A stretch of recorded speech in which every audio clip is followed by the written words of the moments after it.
Alright, welcome to The Explainer.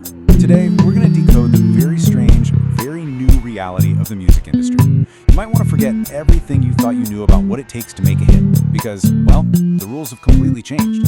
So let's start with this question. Is it getting harder to make a hit song? You might think that's a simple question, right? Well, the answer is this fascinating paradox. It's actually easier than ever to get a hit, but it's way, way harder to have one that actually lasts. And this contradiction, man, it tells us everything about where music is at today. Think about it. Back in the 90s, a hit song was like a marathon. It would slowly climb the charts, building momentum through radio play, and then it would hang out in the top 10 for months. But today, it's a sprint that ends with a sudden cliff dive. A song can shoot straight to number one because of a huge coordinated streaming push, but then, poof! I mean, get this. The data shows that 40% of top 10 hits now vanish within a single week. Okay, so how is that even possible? How can both of these things be true at the exact same time? To really get our heads around this paradox, we've got to look at three huge shifts: who the new gatekeepers are, the wild new economy of music, and the new science of sound itself.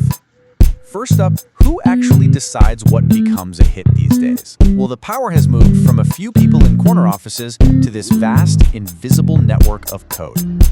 You know, the old guards of music, the radio programmers, the folks at MTV, the people who decided what CDs were on the front shelf at the record store, yeah, they've been replaced. Success today is all about getting a spot on a massive playlist like Spotify's Today's Top Hits, blowing up on TikTok, and basically getting the all-powerful algorithm to like you. And this right here is basically the modern playbook. It shows that success isn't just some happy accident anymore. It is a full-on, highly strategic, multi-front campaign. You've got to engineer a viral moment, get your fans to stream the song on repeat, and do collaborations to pull in other audiences. It's become a very calculated science. And this playbook, it can create absolute mega hits that just shatter old records. Lil Nas X is the perfect example. He was a master of this, using remixes and being super savvy on social media to turn a viral moment into the longest-running #1 hit in history. Okay, so getting a hit is one thing, but being able to afford to keep it, that's a whole different beast. And this brings us to the really harsh economics of the streaming era, where having a hit song doesn't always mean you're making a living wage. First, you just have to wrap your head around the sheer amount of noise out there. Your song isn't just up against this week's other new songs. No, it's competing against the entire history of recorded music. Plus, get this, 120,000 new tracks uploaded every single day. And then, let's talk about the money. We're talking a fraction of a penny per stream. So you need hundreds of millions of plays to see a real return. To put that in perspective, one independent musician shared that they made just over $1,000 from nearly 500,000 streams. 500,000. It's wild. So what does that mean? It means that to even have a chance of cutting through all that noise and building a career, you need a massive war chest. Major labels will spend up to $2 million on marketing and promotion just to launch a new superstar.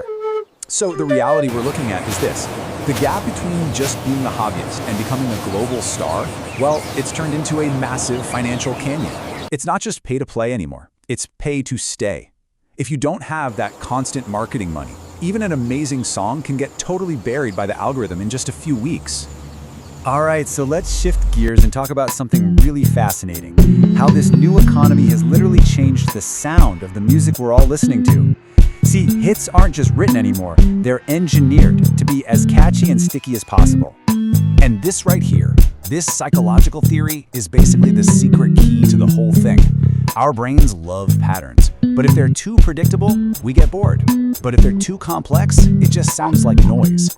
That sweet spot in the middle, where a song is familiar enough to feel good, but just surprising enough to stay interesting, that's what every pop producer on the planet is shooting for. And the data totally backs this up. Just look at the last 60 years. Pop music has been scientifically tweaked to hit that sweet spot by getting simpler and simpler. The use of those complex, kind of jazzy chords has totally plummeted, and they've been replaced by simpler, more predictable chord progressions that our brains can just process and enjoy instantly. And this kind of shows you the two paths a genre can take, like a fork in the road. Jazz went one way, becoming more and more complex, and it turned into this revered art form for a pretty small audience. Pop did the exact opposite. It simplified itself to dominate the global market by staying right in that optimal complexity zone for the masses. And get this, none of this is being left to chance. Hitmaking is now literally a data science. Labels are using AI to analyze songs before they're even released, checking for things like how easy the lyrics are to read, to predict with honestly startling accuracy whether a song's gonna be a hit. Okay, so for our final section, let's see how all of this comes together to create maybe the biggest change of all, the end of the shared musical experience. So this brings us to the ultimate what-if question for the music world today. Could a true, once-in-a-generation talent achieve the same kind of universal, inescapable fame that they did back in the day? And the consensus from pretty much every industry expert? It's a surprisingly blunt no. And the reasons why have absolutely nothing to do with talent. It's all about the world we live in now. I mean, think back to the 80s. You literally couldn't escape Michael Jackson. He was on every TV station, every radio station. It was a monoculture. But today, these algorithms create these little personalized silos for us. We just don't have that shared cultural conversation anymore for a single artist to dominate. A genius could exist, for sure, but the system just isn't built to let everybody hear them at once.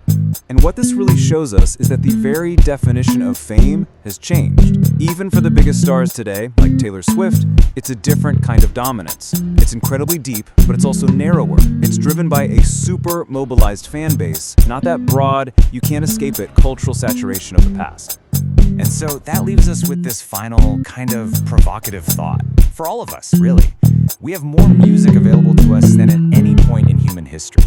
But in a world that rewards simplicity, speed, and big marketing budgets over, sustained artistry, have we created a golden age of choice?